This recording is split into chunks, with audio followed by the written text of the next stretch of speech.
It was a stiflingly hot evening, the kind where the air feels thick and oppressive, and even though it was nearing midnight, the temperature still clung to 84 degrees. We were both looking forward to finishing our shift at 5 a.m., hoping to avoid any more calls. The station's AC had given out, and the heat outside was just as unbearable as inside. So all we could do was sit there, sweating, and hope the night would pass quietly. But, of course, the tones dropped and we were dispatched for a chest pain emergency. Nothing unusual about that, except that we were instructed to call the crew line as we responded, which typically only happens when the situation is dire, like if CPR is required. We called the crew line, and the dispatcher, let's call her Lisa, picked up. She informed us that a Mrs. J was on the line and had some very specific instructions for us. First, we didn't need to knock, just walk right in. Second, Mrs. J wanted to stay on the phone with Lisa until we arrived, requesting live updates on our location. Lastly, she was in the bathroom and needed assistance getting onto the stretcher. So we kept the line open and occasionally heard Lisa updating Mrs. J on how close we were, reassuring her that everything was going to be all right. Lisa later told us about the call from her perspective. She explained how dispatching could be a lonely job, working in a small office at headquarters, far from the bustling metropolitan centers where most emergency calls are handled. It was odd that Mrs. J's call had been transferred to their line, but Lisa took it in stride. The older lady on the phone had a soft, calm voice and mentioned she felt a heavy pressure on her chest, enough to cause back pain and exhaustion like she'd never felt before. Lisa initially advised her to hang up and dial 911, but Mrs. J insisted she had already done that, and her call had been transferred here. Mrs. J pleaded with Lisa not to hang up, saying she was scared of the sudden, intense pain. Throughout the conversation, Mrs. J remained surprisingly calm, although Lisa could tell she was in discomfort. Mrs. J gave her a few instructions for us, and Lisa promised to stay on the line until we arrived.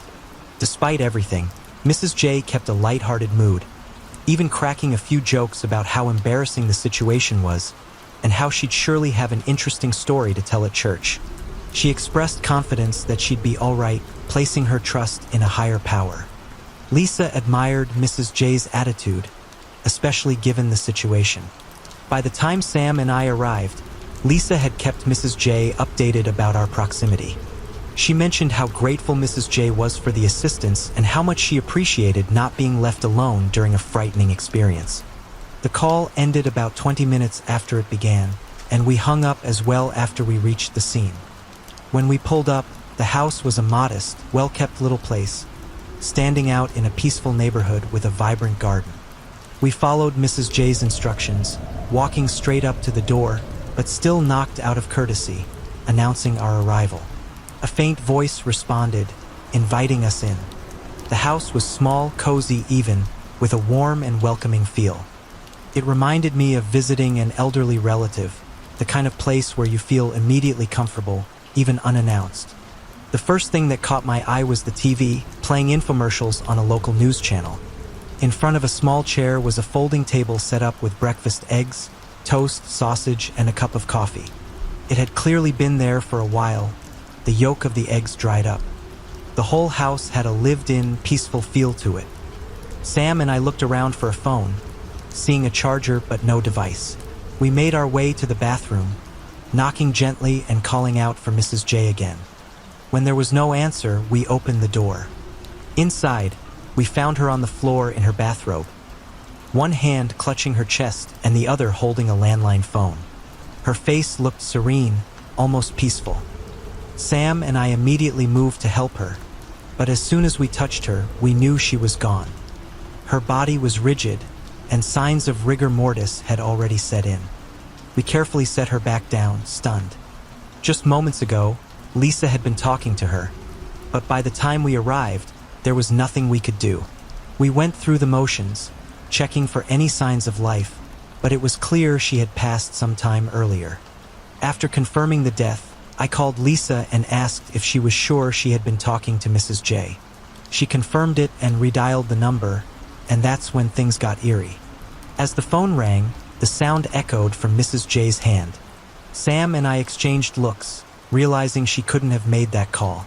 The coroner arrived shortly after, and even he noted that Mrs. J had likely passed away earlier in the day. As we were packing up, Sam suddenly stood up, startled. He swore he heard a faint "thank you" whispered in his ear. I was about to argue with him, but the coroner said he heard it too. Later, back at the station, exhausted from the heat, I sat down and closed my eyes, trying to relax. Out of nowhere, I heard an older woman's voice, soft and clear, say, "Thank you as well," right next to me.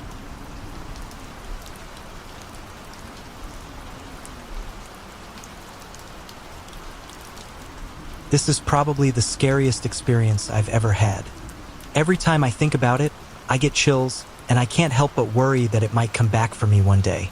I'm still unsure if what happened was even real. In March of 2022, some close friends and I decided to hang out. I had been swamped with schoolwork and hadn't seen them in almost 2 months. We had a relatively uneventful evening, grabbing dinner before heading out for a drive. As usual, we enjoyed doing spooky things when we were together, often driving to eerie spots near our hometown late at night. That night, we visited an abandoned airfield, a patch of dense woods, and a desolate back road that ended in a dead end. As unsettling as these places were, we didn't actually see anything. The creepy atmosphere was definitely there, but nothing tangible happened.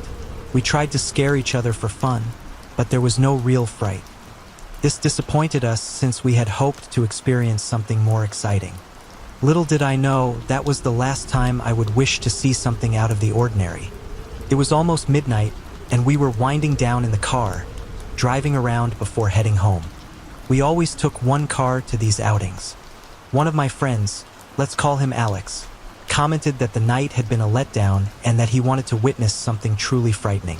Another friend, Brandon, suggested we try calling some of those scary phone numbers we'd seen online.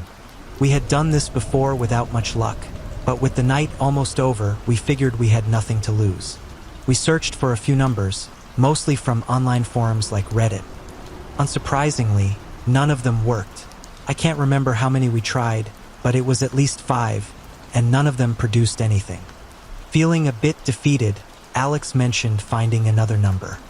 I brushed him off, assuming it was just another dud, but he insisted, saying the post claimed a girl named Lily would answer and scream after answering 3 questions, eventually driving the caller insane.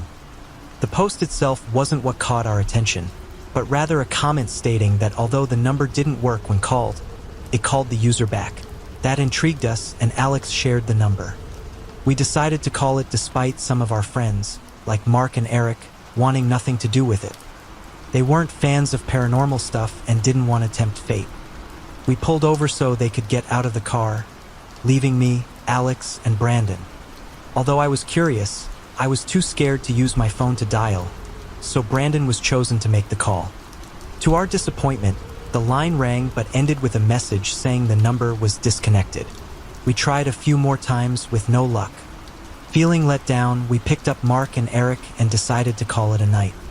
I was dropped off at home about 25 minutes later. Once inside, I went about my usual late-night routine, which involved a quick trip to the bathroom while scrolling through social media. I had pretty much forgotten about the whole phone call incident at that point. That's when things took an unexpected turn. The same number we had called from Brandon's phone earlier suddenly called me back. I didn't answer. Instead, I finished up and went to sit with my dad, who was still awake. Feeling shaken, I called Alex and Brandon, thinking they might have been pulling a prank, but they denied it, insisting they had nothing to do with it. I was skeptical but couldn't prove anything, so I went to bed. That night, I couldn't fall asleep. The whole situation had me on edge, and I kept wondering if it was a joke or something more sinister. Around 3 a.m., I started getting more calls from the same number. Again, I didn't answer, but I texted Alex and Brandon, and they were freaking out too. Only the 3 of us who had stayed in the car were receiving these calls. I didn't understand how this was happening, considering Brandon was the one who dialed the number. Was this real? Eventually, the calls stopped, and I managed to fall asleep around 4:30 a.m. The next week was relatively calm. Each night, I went to bed dreading the idea that I'd get another call or find something lurking in my room, but nothing happened. I still suspected my friends were behind it, but I couldn't be sure. At the time, I worked early morning shifts at a local grocery store. About a week after the initial incident, I woke up for my shift, running slightly late as usual. While stocking shelves, I checked my phone and noticed a notification from 3:30 a.m. It was a voicemail from that number. I had slept through the call. I put in my headphones to listen, and the message was nothing but heavy breathing for a few seconds before cutting off. Panic set in. I started to question whether this was a prank after all. My friends all worked early shifts, so I doubted they were behind it. Yet, I kept pressing them for answers, and they continued to deny any involvement. Another week passed, filled with sleepless nights. I feared the situation would escalate, but nothing happened. However, one morning at work, I checked my phone and found another voicemail, this time at 3:18 a.m. This one wasn't breathing. It was the sound of a girl humming, making strange noises. The voice was high-pitched and unsettling, sending shivers down my spine. At this point, I didn't know what to believe. None of my friends sounded like the voice on the voicemail, and they insisted they weren't involved. Oddly enough, although everyone in the car had received calls, I was the only one getting voicemails. And then it stopped.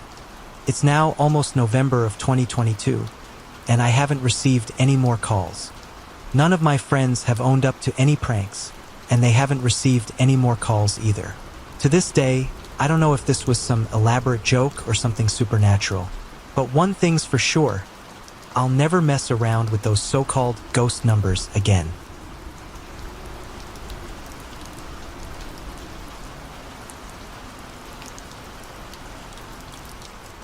My family has always had a certain sensitivity to the paranormal. Several of us have experienced unexplained events, but nothing quite like what happened a few years ago.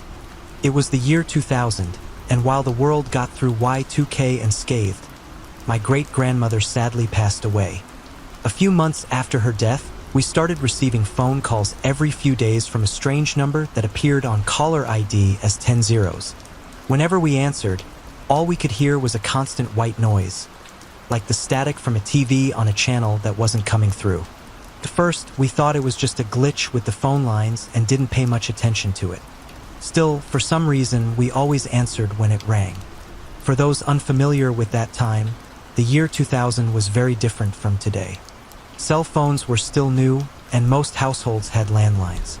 To make things more frustrating, most people used dial-up internet, meaning that a phone call could interrupt the song you had spent hours downloading on LimeWire. These mysterious white noise calls quickly became an annoyance. Finally, my mother contacted the phone company to see if they could trace the origin of the calls. After their investigation, the company revealed something odd.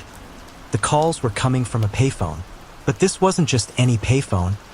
It was located outside the cemetery where we had buried my great-grandmother only a few months earlier.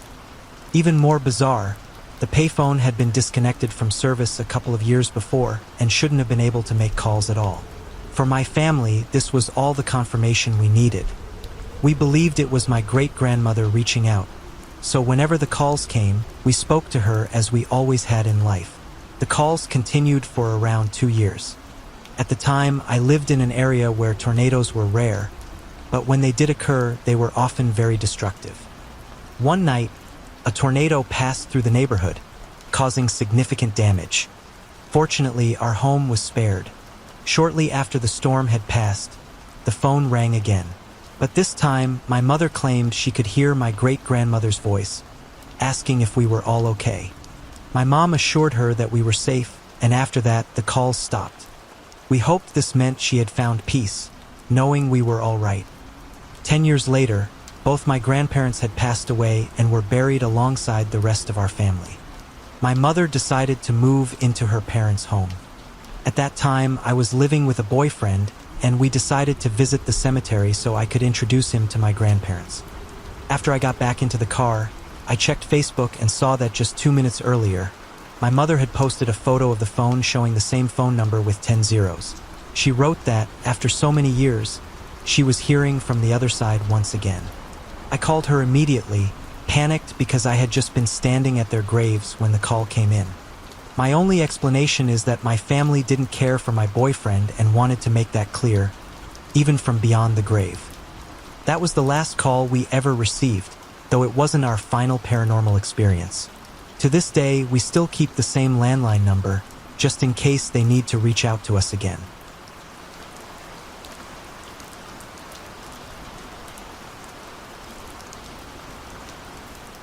Since I can't drive at the moment, if I finish work around the same time my mom gets off, I usually text her, and she'll come by to pick me up and take me home. Our house is only about a 3-minute drive or a 10-minute walk from both my workplace and hers. I normally walk to work, but after long shifts, I prefer to be driven home if possible. One particular day, I got off work right when my mom was also finishing up, so I called her and asked if she could give me a ride home. She agreed, and I sat down on the curb under a large tree outside to wait for her. After about 10 minutes with no sign of her, I started feeling a bit impatient. It was a hot day, and I was tired, so I tried calling her again to see where she was. I ended up calling her around 10 times, feeling frustrated. On the last call, she finally picked up, but all I heard was static on the other end. At first, I thought she might have answered the phone by accident, but it didn't sound like a typical pocket dial. The noise was more like TV static. As I listened closer, there was a faint, eerie groaning sound underneath the static, like someone making stereotypical ghost sounds. I kept saying hello, just in case she could hear me through the noise, assuming she may have picked up the phone by mistake. The whole situation was starting to really unsettle me. I was staring at the parking lot ground, trying to focus on the odd sounds coming through the phone. Suddenly, a large tree branch snapped off the tree I was sitting under and crashed right in front of me. The timing was startling. As soon as it hit the ground, the static on the phone went silent. I checked the duration of the call. It had only been about 3 minutes, so everything happened in that short span of time. Still shaken, I decided to call my friend to share the experience. We both have an interest in the paranormal, and I knew she would be intrigued. As expected, she was quite freaked out. A few minutes later, my mom arrived, and I quickly ended the call with my friend before jumping into the car. I immediately started recounting the strange incident to my mom. She thought it was a little odd but wasn't too concerned. My mom isn't one to believe in the paranormal, so it didn't faze her much. On a whim, I asked if I could check her phone's call history. She handed it over and I looked through the log. To my surprise, the last call I supposedly had with her wasn't there. The only call that showed up was the first one when I asked her to come pick me up. That 3-minute call full of static and strange sounds simply didn't exist in her phone records. When I explained this to my mom, she just shrugged it off, not giving it much thought. She suggested it might have been a pocket dial like I initially assumed, but since there was no trace of the call on her phone, we couldn't come up with a logical explanation. Even though the real explanation is probably something mundane, the experience definitely left me spooked. It happened back in early 2018, but I can still clearly remember the unsettling sounds I heard that day.